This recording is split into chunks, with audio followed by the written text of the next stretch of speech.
ജീവനാകുന്ന നിത്യസത്യവചനത്തിനായി ഞങ്ങൾ അങ്ങയെ സ്തുതിക്കുന്നു. യേശുവേ, അങ്ങയുടെ പരിശുദ്ധാത്മാവിനെ നൽകി അങ്ങയുടെ മാഹാത്മ്യം കാണുവാൻ ഞങ്ങളുടെ ഉൾക്കണ്ണുകളെ തുറക്കണമേ.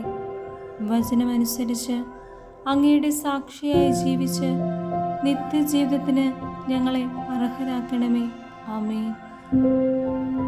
വിശുദ്ധ പൗലോസ്ലീഹ റോമാക്കാർക്ക് എഴുതിയ ലേഖനം 14-ാം അധ്യായം 1 മുതൽ തിരുവചനങ്ങൾ. സഹോദരനെ വിധിക്കരുത്. വിശ്വാസത്തിൽ ഉറപ്പില്ലാത്തവനെ സ്വീകരിക്കുവിൻ. അത് അഭിപ്രായ വ്യത്യാസങ്ങളെക്കുറിച്ച് തർക്കിക്കാനാകരുത്. ഒരുവൻ തനിക്ക് എന്തും ഭക്ഷിക്കാമെന്ന് വിശ്വസിക്കുന്നു.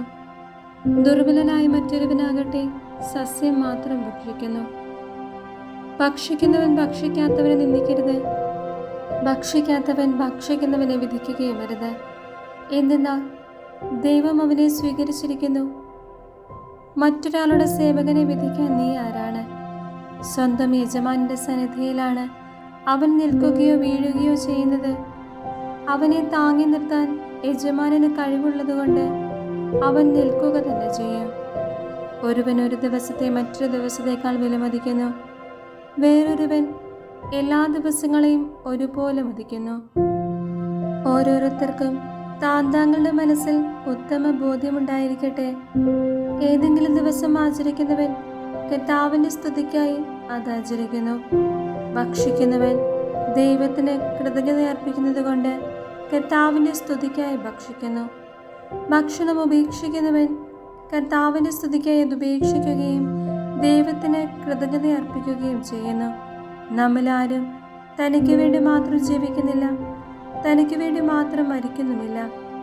നാം ജീവിക്കുന്നെങ്കിൽ കർത്താവിന് സ്വന്തമായി ജീവിക്കുന്നു, മരിക്കുന്നുവെങ്കിൽ കർത്താവിന് സ്വന്തമായി മരിക്കുന്നു.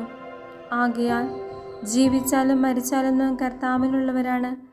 എന്തെന്നാൽ മരിച്ചവരുടെയും ജീവിക്കുന്നവരുടെയും കർത്താവായിരിക്കുന്നതിനു വേണ്ടിയാണ് ക്രിസ്തു മരിച്ചതും പുനർജീവിച്ചതും. നീ എന്തിനു നിന്റെ സഹോദരനെ വിധിക്കുന്നു? അഥവാ നീ എന്തിനു നിന്റെ സഹോദരനെ നിന്ദിക്കുന്നു? നാം എല്ലാവരും ദൈവത്തിന്റെ ന്യായാസനത്തിന് മുൻപാകെ നിൽക്കേണ്ടവരാണല്ലോ.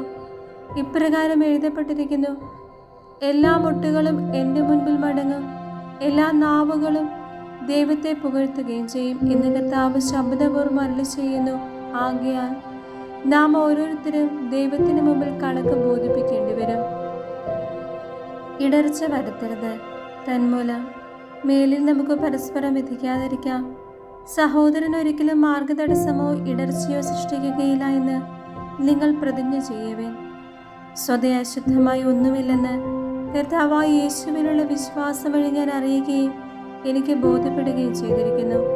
എന്നാൽ ഒരു വസ്തു അശുദ്ധമാണെന്ന് കരുതുന്നവൻ അത് അശുദ്ധമായിരിക്കും.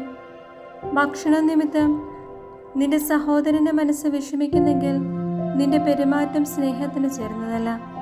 ക്രിസ്തു ആർക്ക് വേണ്ടി മരിച്ചുവോ അവനെ നിന്റെ ഭക്ഷണം കൊണ്ട് നശിപ്പിക്കരുത്. അതിനാൽ നിങ്ങളുടെ നന്മ തിന്മയായി നിന്ദിക്കപ്പെടാതിരിക്കട്ടെ.